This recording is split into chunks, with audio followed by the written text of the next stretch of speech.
in my Tesla, might get arrested. She sitting on my new shit, we still getting messy.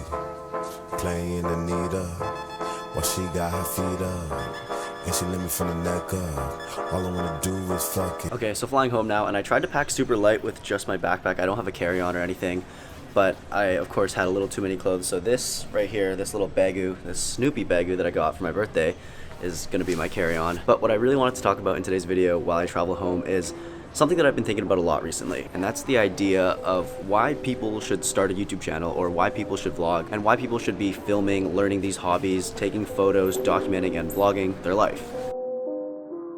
So first of all, just speaking from experience about myself, I feel like picking up a camera and filming things has been one of the best things that has ever happened to me. And I'll tell you why in 2 concise points. Number 1, I feel like it genuinely has just made me more appreciative of my own life. By filming a day or filming whatever I'm up to in my life and then sitting down afterwards for 10 hours editing that video, trying to put out a cool version, a cool like snippet in my own creative style of what I lived, it makes me reflect on my day in a way that I normally wouldn't do. Unless you put aside time at the end of your day to journal or reflect, you rarely ever go back and think about what happened and how that's affecting you on a day-to-day basis. So by doing this, in a way, I almost feel more aware of what's going on in my life because I can actually see the progress day by day, video by video of what I'm working towards, and I can see that slow progression of my life. And my second point is that idea of romanticizing your life, which I know was super popular on like TikTok and Instagram Reels a while ago. And overall, that idea is kind of silly, but in the end, I think it's still really important to romanticize your life, because I really do think that the coolest stories that you could tell are real life stories from real people's lives, things that people have actually lived through and experienced.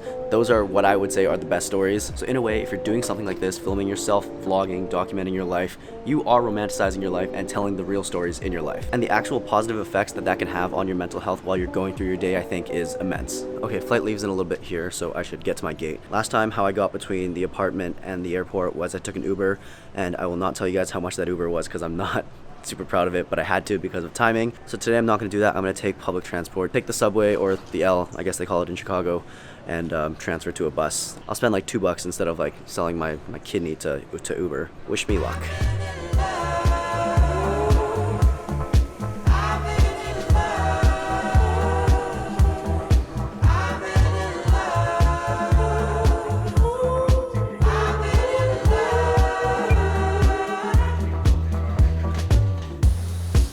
Got gold doors, make a nigga wanna relapse. Pussy got gold floors, make a nigga wanna recap. I could tell I love you from the first day. I said, okay, I just have to find the right train now, and then take that train to the right stop, and then find the right bus. Hop on that bus, and then take that bus to the right stop. And if everything goes according to plan and I don't miss anything, I'll be home in the next hour and a half. Man, I love big cities, but growing up in a small city where the commute from the airport to home was literally like 7 minutes, this is always crazy. dying just to be in your arms. Buy you diamonds, do you like the charms? My love and not the sound of your heart. It's a fire in my heart, it's sure.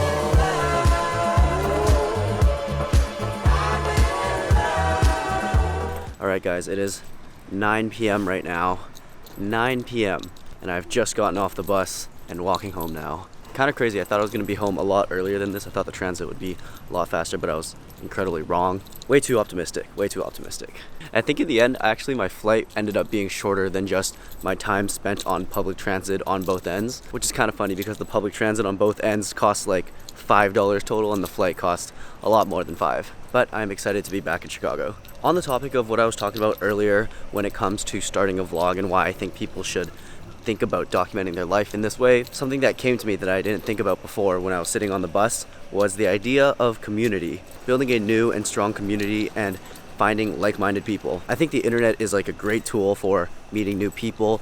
This past week when I was in New York, I actually met up with 2 other creators, and one of them was through Instagram and making these videos. We both make videos, so if there wasn't that connection, there would actually be no way that I would ever meet that guy. So if we weren't both in this space doing this, making similar types of videos, documenting our lives, neither of us probably would have reached out to each other, and we never would have crossed paths in our lives. And that's only one example of that, because if you think about all the people that you connect with through followers, through comments, DMs, likes and shares and stuff like that, every time you post something to the internet, it has the chance to gather like millions of views. And in doing so, I think it has helped me realize that I am not like completely alone in my journey. I am not special at all, which I actually mean in like the best possible way, because when I first started out, I thought that I was like the only kid walking around, making these kinds of videos. But then once you start actually looking on the internet, you realize that there's a lot of people doing this kind of stuff. A lot of people living similar lives to me, a lot of people on similar paths in life as myself. For example, I'm an engineering student who also likes to do this creative stuff on the side, and I am not alone in that line of work. So by doing this, I'm able to build like a new community around the things that I like to do around my journey, and in turn, I get to meet really cool people. So I think that's another really powerful part on why you should think about starting a vlog series. Guess how long that travel took all in all. For your reference, Chicago and New York are like an hour and a half apart flight time. It took 8 hours. From the moment I left my sister's in New York to the moment I stepped into the apartment here, it took more than 8 hours. Of course, I'm super lucky to have the ability and have the privilege to be able to travel around and make videos and have fun, so I'm not complaining about traveling, but I am a little tired. Okay, so it is pretty late now. It's about like 9 p.m., almost 10, and I haven't really eaten anything in a while. I had like the snacks on the airplane, but that's about it. Also, about the snacks on the airplane, usually you don't really have a choice. Every time I fly, it's like you get like a cookie or some pretzels or something. But today they asked me if I wanted chips, cookies, almonds, or a granola bar, and I was like thinking about it, and then the guy beside me said, I'll take one of each. And I was actually shocked because I didn't know you could do that, so I just said, same for me, and they actually gave it all to me, so I didn't know you could do that. I guess that's kind of silly. Of course you can do that. You can get all the snacks you want, but also for the first time in a very long time, I got bumped up from like poor economy in the back to slightly less poor economy, like a little bit in the front with like a few extra inches of legroom. So that was nice.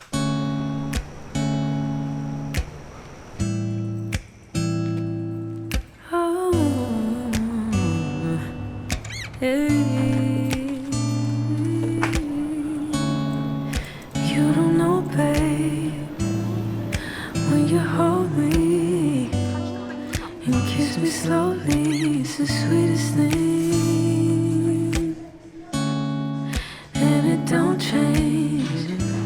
If I had it my way, you would know that you... In and out of the Chipotle, and I didn't hit record. I thought I did. I missed the button. The guy working there who made my bowl was asking me about my camera and was just asking for like recommendations on any type of camera he should grab because he wanted to shoot photos and videos of his car. And I'd like to think that I know a few things about cameras, so I gave him like off the top what I thought was a nice beginner camera, which is the Sony ZV-E10 Mark II, which just came out. Crazy camera if you're trying to upgrade from like iPhone to an actual camera. But it's funny because that's literally what I was just talking about, how you can build a community through doing this kind of stuff. Like he just saw that I was recording him making the burrito, and then he just asked me, hey, what do you do? And I just mentioned that I make YouTube videos, and we had a nice little chat there, and we're both smiling at the end of the day. It's nice. People see a camera and it's like nice and fun. So when I first had the genius idea to pick up a camera and start making YouTube videos, I was a kid. And the decision, the motivation, the inspiration to start vlogging initially was just because I was watching YouTube and I thought that it looked really cool and that I wanted to try for myself. And there was no way I could have seen that me making those first couple vlogs was gonna turn into me making these vlogs now. Granted, those vlogs that I made when I was like 12 were terrible and they had no views, no viewers, but it was the act of picking up the camera, or I guess back then it was my like iPhone, that led to all of this. And since then, the entire hobby of making videos, video creation has been introduced into my life. And additionally, career-wise, for a little bit of time, for I think a summer and in total maybe like less than a year, I was actually doing a lot of freelance gigs. So that meant that my actual job, my source of income, was shooting video for clients. And this was like clubs, restaurants, bars, and people, and really any gig that I could get my hands on. But without picking up my camera back when I was 13, vlogging, starting out a vlog, I never would have had these opportunities. So I think that's another reason why I think that vlogging is so important to me, and why I think that everyone else should pick up a camera and start documenting their lives, because you don't even know what you don't know and what you could experience in your life. I keep saying this, but when I started out, I had no idea what was going to happen. I would never have thought that I would have made money from this camera. I never thought that I'd be able to travel and do this stuff and do it during school and put money in my pocket to like pay for tuition. And looking back, there's nothing that I would change about how I started making videos. I hope this was a little bit of insight and inspiration for you guys. I'm actually extremely tired and my camera's gonna die, so I will see you guys in the next one. If you love me, won't you say something? If you love me, won't you? If you love me, won't you say something? If you love me,